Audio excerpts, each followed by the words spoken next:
YouTube, how you doing? Murph here, bringing you another product review. Today's review is going to be on the brand new, just released Glorious Model O 2 wireless. Now, this is the follow-on to the original Glorious Model O wireless, and there's been some improvements here, and we're going to talk about some of the differences and some of the upgrades that have been made, as well as if you should be spending your hard-earned money on this mouse. But as usual, we're going to start off by talking about the design and the build quality. Now, as far as the design is concerned, this is a classic symmetrical shape, very similar to the original Glorious Model O wireless. And one thing I've always liked about their Model O line is just how much of a traditional classic shape it is. It feels great in the hand. There's no learning curve. You'd pick up this thing and you're ready to go. And you can really use this mouse with pretty much any grip type, especially palm and claw. Now, this mouse is available in two different colors, white and black. And just like the original, it does have two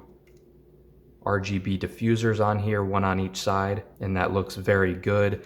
It does still have cutouts on the bottom and the back, although this time they are more of a circular cutout rather than the hexagonal cutouts from the original. I know this is a point of contention with some people. I know a lot of people don't care for the cutouts, especially on the back side where your hand is going to be resting. It's never bothered me personally, but I know it does bother some of you, so that's one thing to take note of here. Those cutouts are still retained on this mouse. On the bottom side here, you still have that wireless switch to turn it on and off, although this time it has a 2.4 gigahertz wireless mode, which you're used to, but it also has a Bluetooth mode. Now, as far as the build quality is concerned, this mouse is very solid. There's no bending, flexing, or creaking on any of the top or bottom plates or side panels. There is a little bit of heft to it, so it does feel very solid in the hand. There's nothing about this mouse that gives me any kind of indication that there's going to be any kind of durability issues. Mouse 1 and 2,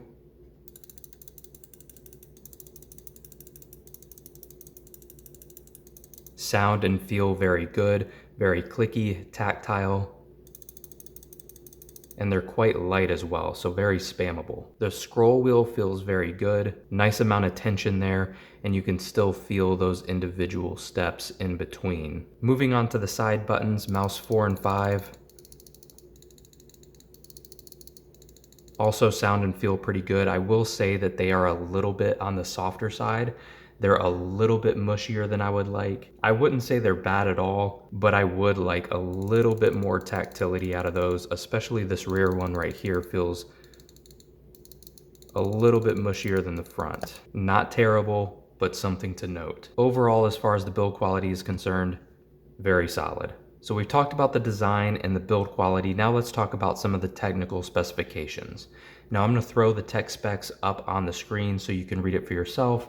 I usually go in very deep detail on each of these specifications, but I've learned that my viewership tanks as soon as I start talking about specs. So I'm going to throw them up on the screen. You can read them for yourselves, but there are two specifications that I want to point out here. One is the battery life. Up to 110 hours in the 2.4 gigahertz wireless mode. That's pretty good. Now in reality, you're probably going to get a little bit less than that because typically when they create those numbers, they turn off all the RGB lighting, and that's really more of a best case scenario.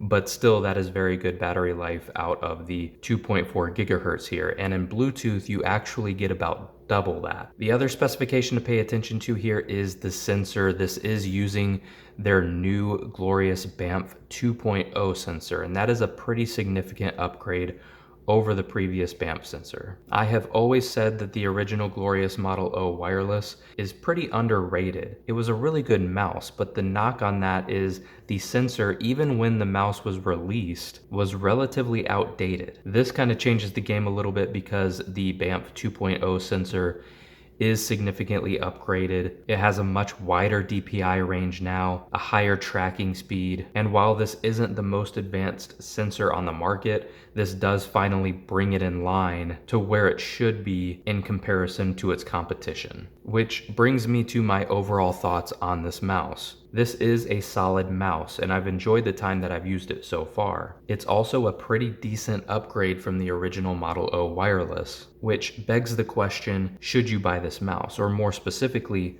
who should consider buying this mouse? I do think even at the $100 price point, this is actually a solid buy. It looks great, it's got a good design. Like I said, the build quality is really, really good. The sensor has finally brought this up to par with its competition. There's really a lot to like about this mouse. I think that the biggest problem that Glorious has here is the fact that the market is so saturated right now with gaming mice, especially in the, $70 to $120 range. This is a great mouse, but there's a lot of competition out there. So ultimately what it's really gonna come down to, the biggest factor here is probably just going to be kind of weight and overall design as far as the shape and how it just fits in the hand and people's hand sizes and grip style preferences and things like that. But this is a great option, and I can't imagine that if you bought this mouse you would be disappointed in any way. Really, my only real complaint about this mouse is that it's still close to 70 grams. And in fact, it's almost no weight reduction at all from the original Model O wireless. I would have really liked to see this mouse come in really under 62 grams. I think sub 62 is really where this should have gone. It's not by any means heavy,